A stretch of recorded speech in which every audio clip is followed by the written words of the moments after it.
تھی تو میں نے اسے بھی غور کیا، بڑے مہذبانہ انداز میں آپ لوگ بیٹھتے ہیں اور سنتے ہیں۔ میں نے کئی جگہ جلسوں میں دیکھا ہے، اور یہ طریقہ آیا ہے قوالیوں سے۔ یہ طریقہ لوگوں نے سیکھا ہے ناچ گانوں کی محفلوں سے۔ لوگ نوٹ ایسے لے کے آتے ہیں، ایسے لے کے آتے ہیں۔ یہ چھوٹ نہیں ہے، یہ چھوٹ چھاٹ والا معاملہ تو ادھر چلتا ہے، ادھر نذرانہ ہے۔ یہ کیا ہے؟ ایک عالم کی بارگاہ میں آ رہے ہیں، ایک نائب رسول کی بارگاہ میں آ رہے ہیں، اور اس نیت سے مت چلیے اپنی جگہ سے کہ میں چھوٹ دینے جا رہا ہوں۔ اس نیت سے چلیے کہ میں ایک عالم دین کے دست بوسی کرنے جا رہا ہوں، میں ان سے مصافحہ کرنے جا رہا ہوں۔ تو آپ کو اس نیت کا ثواب بھی ملے گا، اس نیت کا ثواب آپ کو ملے گا۔ نذرانے تو دیے جاتے ہیں۔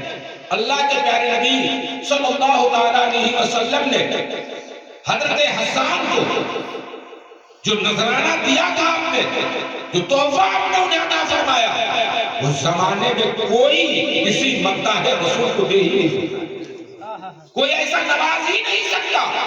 تو نوازیں آپ خانوں کو ضرور نوازیں، لیکن بغرض مصافحہ آیا کریں، مصافحے کے انداز میں نذرانہ پیش کیا کریں۔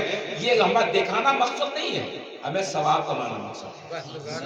ہمیں دکھانا نہیں، ہمارا کوئی بھی عمل دکھاوے کے لیے نہیں ہے۔ ریاکاری نہیں، ریاکاری تو حرام ہے، جائز نہیں ہے۔ یہ تو ثواب کے بجائے الٹا گناہ ہوگا۔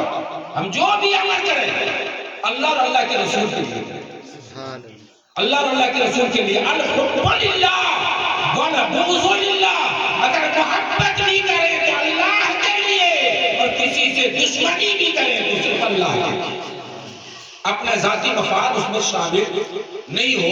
بہر صورت میں نے قرآن کریم کی جس آیت مبارکہ کو آج کے لیے شب نامہ بیان قرار دیا ہے، اس کی فضیلتیں اور برکتیں حاصل کرنے سے قبل آئیے اور آپ سب سے پہلے گنبد خضرا کی جانب لو لگا کر بھیک دینے والے داتا و آقا مدنی تاجدار، ہم غریبوں کے غمگسار شہنشاہ ذی وقار، نائب پروردگار گلشن ہستی کے اولین فصل بہار، سرکار دو عالم نور مجسم جناب محمد الرسول اللہ صلی اللہ علیہ وسلم کی بارگاہ میں یہ تصور کرتے ہوئے کہ یہ ربانی خونخانہ آخر ہو، ربانی خونخانہ عشق کے آخری ہوش مند سرشار ہے، ریاض محبت کی بہار جاوداں کا آخری نغمہ خواندنی ہے، نظارہ جمال حقیقت کا پہلا مشتاق ہے، اور مستور عصر کے چہرے کے زیر نقاب کا پہلے بند کشا ہے۔ آج ہم اس نبی کی بارگاہ میں خراج عقیدت پیش کرنے جا رہے ہیں، ہدیہ درود پیش کرنے جا رہے ہیں، جو باعث تحریک کائنات ہے، محبوب کردگار ہے، امام الانبیاء ہے، اسرا کے دولہا ہے، دنا فتح اللہ تو کانا نابا قوسین او ادنا کہ منزل میں فائز ہونے والے وہ رسول معظم ہے، جنہوں نے ہماری شفاعت کیا، جنہوں نے ہماری شفاعت کے لیے اپنے رب سے اجازت لے رکھی ہے۔ شب برات کے مہینے کی 12 تاریخ کو بھی، 13 تاریخ کو بھی، 14 تاریخ کو بھی، 15 تاریخ کو بھی مسلسل پیارے آقا روزے بھی فرماتے اور شب کو قیام بھی کرتے تھے۔ تو 13 کی سب کو رب نے فرمایا، اے محبوب 1/3 تیری امت کی شفاعت کا حق میں نے تجھے عطا کر دیا۔ مصطفیٰ جان رحمت نے 14 کے شب میں بھی شب بیداری کی اور رب سے یہی دعا مانگا، رب اپنی امتی، اے پروردگارا میری امت کو میرے حوالے کر دے۔ تو پروردگار عالم نے فرمایا، اے میرے محبوب میں نے تجھے دور پھر تیری امت کی شفاعت کی حق میں نے تجھے عطا کر دیا ہے۔ لیکن تیسری رات بھی پیارے نبی صلی اللہ علیہ وسلم دن میں روزے رکھتے ہیں، پھر رات کو قیام کرتے ہیں، پھر عرض کرتے ہیں پروردگارا میری امت کی حق میں شفاعت مجھے عطا کر دے۔ رب ذوالجلال نے اپنے رحم سے، اپنی قدرت کاملہ اور حکمت بالغہ سے اپنے محبوب کو فرمایا، اے محبوب آپ جاؤ، راضی ہو جاؤ، میں نے تمام امتوں کی حق میں شفاعت تجھے دی۔ نعرہ تکبیر، نعرہ رسالت، حضرت اعلیٰ حضرت حضرت مولانا معین القادری صاحب قبلہ، نعرہ تکبیر، نعرہ رسالت۔ اس نبی کی بارگاہ میں جس نبی محترم نے ہم سب کے لیے رات بھر آنسو بہایا ہے، رات بھر دنیا ازاریہ میں سیدنا حضرت ابو ہریرہ رضی اللہ تعالی عنہ فرماتے ہیں غزوہ خندق کا موقع تھا، دن بھر اللہ کے مقدس نبی نے ہتھوڑے اور فاوڑے چلائے تھے، تمام صحابہ تھکے مانتے تھے، نماز عشاء کے بعد تمام لوگ اپنے اپنے گھروں کی طرف بغرض آرام تشریف لے گئے۔ اللہ کے مقدس نبی مسجد نبوی شریف میں جلوہ فرما ہے، میں بھی رکا تھا، مجھے ایسا محسوس ہوا کہ اللہ کے پیارے نبی صلی اللہ علیہ وسلم کے آنکھوں پہ، چہرے پہ غنودی اور نیند کے آثار ہیں۔ یہ سوچ کر میں باہر آ گیا کہ پیارے آقا آرام فرمانے لگے۔ میں باہر آ کر ٹھہرا، کچھ نہیں گزرے تھے کہ مسجد نبوی شریف کے اندر سے کسی بے قرار کے رونے کی آواز آئی۔ میں سوچا کہ کوئی تھے تو نہیں، یہ رونے والے کون ہیں؟ حضرت ابو ہریرہ فرماتے ہیں کہ لوگوں، خدا کی عزت و جلال کی قسم جب میں نے اندر جا کر دیکھا تو اللہ کے پیارے نبی سجدے میں سر رکھ کر یہ رب کی بارگاہ میں عرض کر رہے ہیں، پروردگارا اگر تو انہیں سزا دے گا تو یہ تیرا انصاف ہوگا، اے مولا اگر تو انہیں معاف کر دے گا تو یہ تیرے بندے تجھے غفور الرحیم کہتے ہیں، اے مولا ان گنہگار لوگوں کو تو معاف کر دے۔ حضرت ابو ہریرہ فرماتے ہیں کہ میں قدم ناز مصطفیٰ میں کھڑا ہو گیا، اس انتظار میں تھا کہ اللہ کے مقدس نبی سجدے سے سر اٹھائے تو میں کچھ عریضہ پیش کروں، لیکن پوری رات گزر گئی، پیارے آقا روتے رہے، اپنے امت کی بخشش کے لیے دعا فرماتے رہے۔ جب مسجد کے مؤذن نے وقت فجر کہا الصلاۃ خیر من النوم، گویا کہ اب دوسرے سجدے کا وقت آ گیا ہے، تب پیارے مصطفیٰ نے سجدے سے سر اٹھایا۔ جب میں نے عرض کیا یا رسول اللہ آپ کی آنکھیں سرخ ہو گئی ہے، بائیں اقدس میں ورم ہو گیا ہے، داڑھی مبارک آنسوؤں سے تر ہو گئی ہے، یا رسول اللہ آپ اس قدر کے لیے اوزاری فرماتے ہیں، کیا آپ کے رب نے آپ کو شفیع محشر نہیں بنایا؟ کیا حق شفاعت نہیں عطا فرمایا؟ پیارے مصطفیٰ فرماتے ہیں ہاں اے ابو ہریرہ، میرے رب نے مجھے شفاعت کا حق تو دیا ہے، لیکن کیا میں اپنے رب کا شکر گزار بندہ نہ بنوں؟ کیا میں اپنے رب کا شکر گزار بندہ نہ بنوں؟ اللہ اکبر۔ تو پیارے آقا صلی اللہ علیہ وسلم کو اپنی امت سے کتنی ہمدردی، کتنا پیار اور کتنی محبت ہے۔ اور آج ایک رات اگر جاگنے کی نوبت آئی تو لوگ گھروں میں اپنے گدیلے بستروں پر شمع کافوری کی روشنی میں سرمستی اور خرمستی کے لیے سو رہے ہیں، نرم نازک گدوں پہ، اور بڑے خوبصورت ہریانہ، پنجاب، دلی، بمبئی، کیرلا، مہاراشٹر، بنگلور کے خوبصورت بلینکٹ کے نیچے گوشت بھات کھا کر لوگ آرام فرما رہے ہیں۔ کم سے کم کوئی رات آپ بھی اپنے نبی کی محبت میں جا کے گزار لیتے ہیں۔ اور دیکھیے محبت کے معیار ہمارے بزرگوں نے اپنے اپنے انداز میں قائم کیا۔ حضرت ایک مسئلہ بھی آپ کو سمجھ میں آ جائے گا، حضرت امام شافعی کا ایک مسئلہ ہے، اگر کوئی آدمی، اور سنیے، اگر کوئی آدمی 4 رکعت والی نماز پڑھ رہا ہے، کتنے رکعت والی؟ کتنے والی؟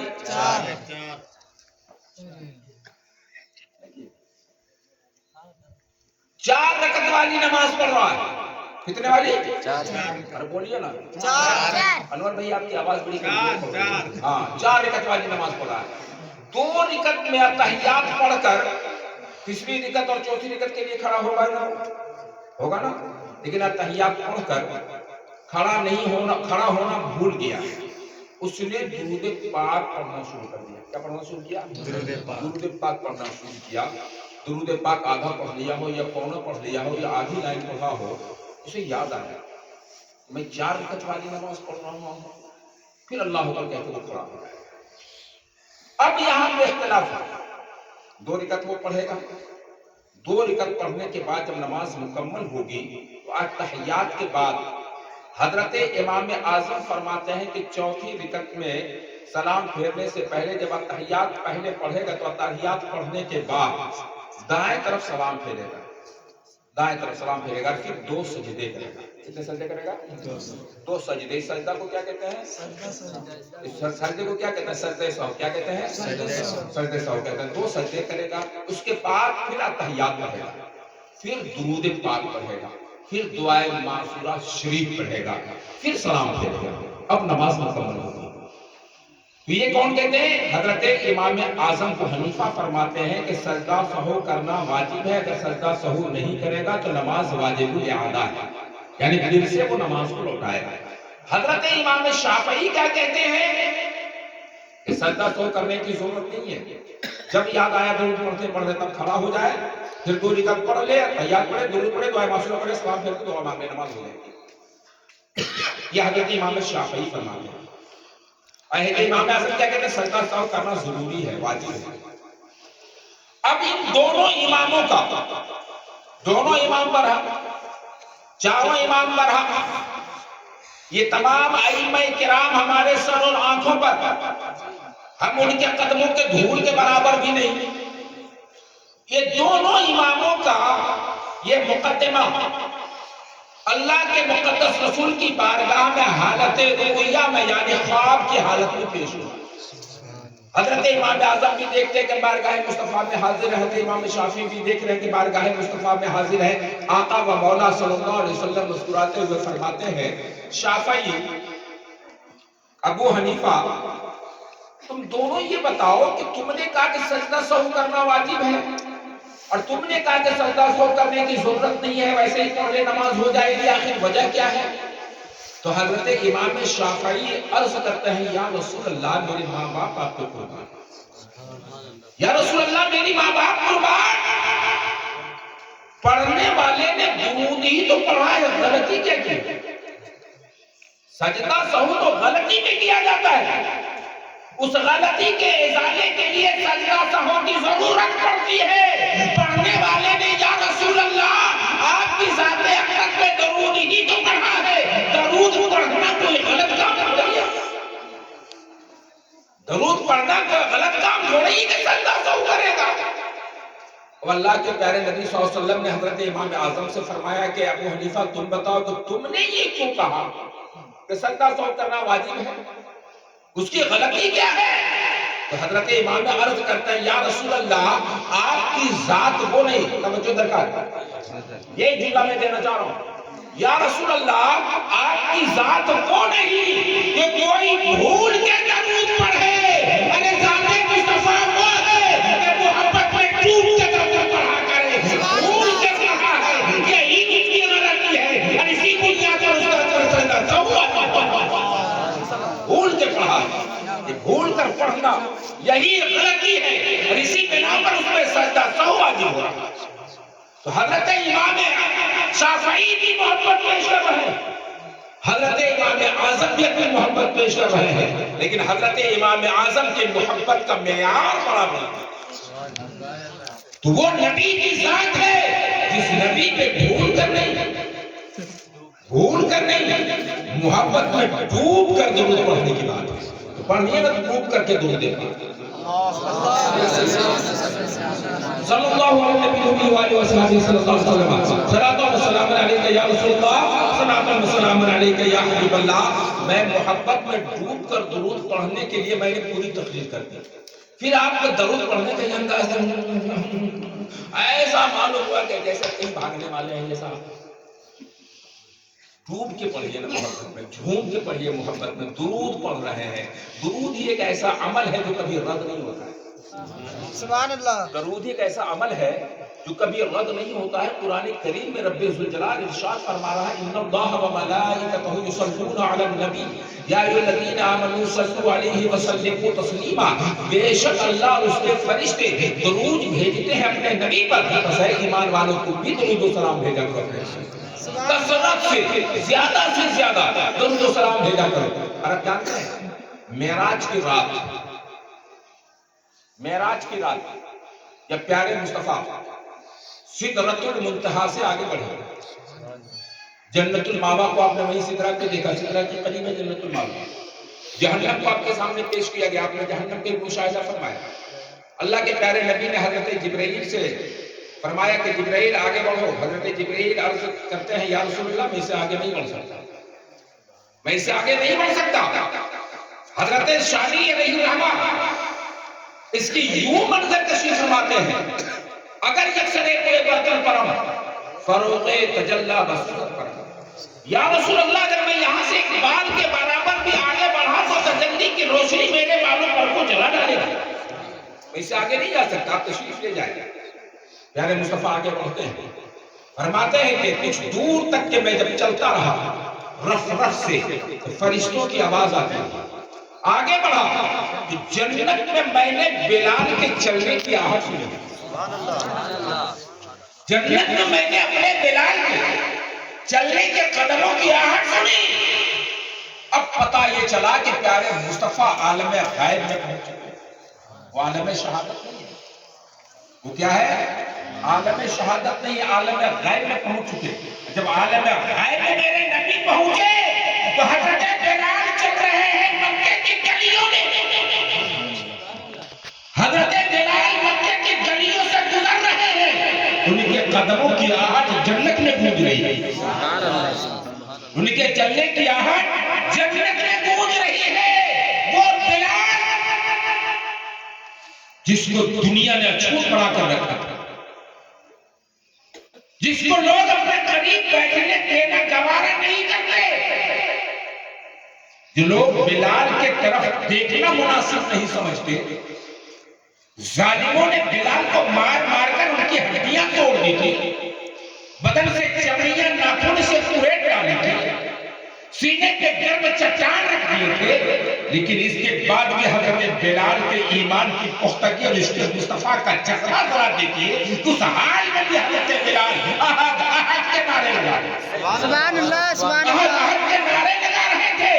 رب قدیر نے وہ رتبہ عطا کیا کہ اس کالے بلال کو جن کا سماج میں کوئی مرتبہ نہیں تھا, پروردگار عالم نے اپنے محبوب کے صدقے میں اسے ساری دنیا کے گوروں کا امام بنا دیا. سبحان اللہ سبحان اللہ. معراج پیارے آقا جنت میں ان کے قدموں کی آہٹ سے واقع. پھر وہاں سے جب آگے بڑھے, اللہ کے پیارے نبی فرماتے ہیں پھر انسانوں کا, فرشتوں کا, ہر کسی کی آہٹ اور آواز بند ہو گئی. 70,000 رب کے 70,000 رب کے صفات کے حجابات پیش کیے گئے. 70,000 حجاب پیش کیے گئے, اور ہر حجاب کا رنگ الگ الگ تھا, الگ الگ تھا. ان تمام 70,000 حجاب سے مجھے گزارا گیا, اور ایک ایسی منزل کے جسے منزل نہیں کہہ سکتے, اسے ایسے مکان پر جسے مکان بھی نہیں کہہ سکتے, اس لیے کہ وہ لامکان کی دنیا. میں جب پہنچا تھوڑی سی مجھے گھبراہٹ سی ہوئی. جیسے ہی میں گھبرایا تھوڑا سا, تنہائی میں نے محسوس کی, آواز آئی کیف یا محمد, کیف یا محمد, اے میرے محبوب ٹھہر جاؤ, ٹھہر جاؤ, اس لیے کہ ابھی آپ کا رب صلاۃ میں مصروف ہے, مشغول ہے. جو آواز آئی تھی اس کے بارے میں پیارے رسول صلی اللہ علیہ وسلم سوچتے کہ آواز کو سن کر صدیق کی ہے. طرز گفتگو بھی, انداز تکلم بھی, ساؤنڈ بھی سیم ٹو سیم ابو بکر کی ہے. تو ابو بکر مجھ سے پہلے یہاں پہنچے کیسے؟ اور میرا رب تو صلاۃ سے پاک ہے, پھر میرے رب کے صلاۃ میں مصروف اور مشغول ہونے کا مطلب کیا ہے؟ اب اسی شش و دمج میں پیارے آقا تھے کہ پھر سے دوبارہ آواز آئی, میرے